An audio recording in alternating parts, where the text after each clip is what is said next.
Pada pagi ini saya ingin mendedahkan penyalahgunaan institusi polis dan juga pendidikan bagi kepentingan politik UMNO. Pada minggu yang lalu, Yang Berhormat Saudari Nurul Izzah dan juga Yang Berhormat Saudara Nik Nazmi telah mendedahkan tentang peranan seorang pegawai kanan polis daripada Bukit Aman yang mendalangi agenda fitnah UMNO terhadap Datuk Seri Anwar Ibrahim dan cuba menghasut warga pendidik atas nama keselamatan negara.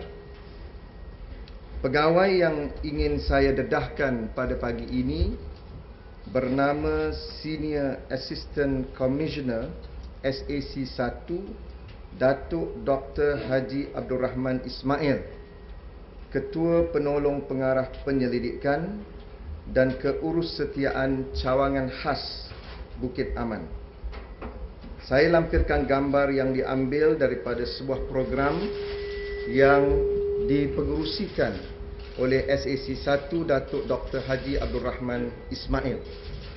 Ini dia, manusia yang diperalatkan oleh UMNO untuk melancarkan agenda fitnah terhadap Datuk Seri Anwar Ibrahim.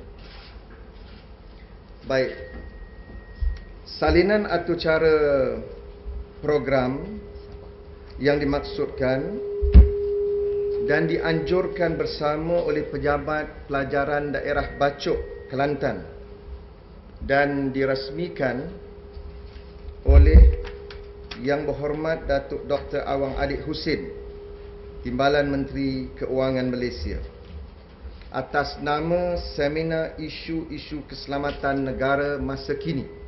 Jawatan Kuasa Induk Pengelola bagi program berkenaan melibatkan PDRM, Majlis Keselamatan Negara dan juga Pejabat Pelajaran Daerah Bacok. Saya dimaklumkan sehingga hari ini 4 siri seminar telah pun dianjurkan oleh watak yang sama, iaitu SAC 1 Datuk Dr. Haji Abdul Rahman Ismail, yang melibatkan lebih 2,000 warga pendidik termasuk pengetua-pengetua sekolah di seluruh negeri Kelantan. Setiap sekolah diwajibkan menghantar pengetua dan 8 orang guru daripada sekolah yang berkenaan. Yang amat malang sekali ialah pembentangan Abdul Rahman Ismail bukan tertumpu kepada persoalan isu keselamatan negara. Sebaliknya, SAC 1 Abdul Rahman Ismail menjadi ejen agenda fitnah UMNO dengan mengupas isu-isu seks dan lucah yang dikaitkan dengan Datuk Seri Anwar Ibrahim, dan beliau juga telah menyentuh tragedi berdarah Memali. Abdul Rahman Ismail telah menghukum Datuk Seri Anwar Ibrahim sebagai bersalah dalam kes liwat dan juga dalam kes video seks. Mengapa seorang pegawai kanan polis terlibat menyampaikan ceramah politik UMNO yang mengulangi propaganda yang amat menjijikkan?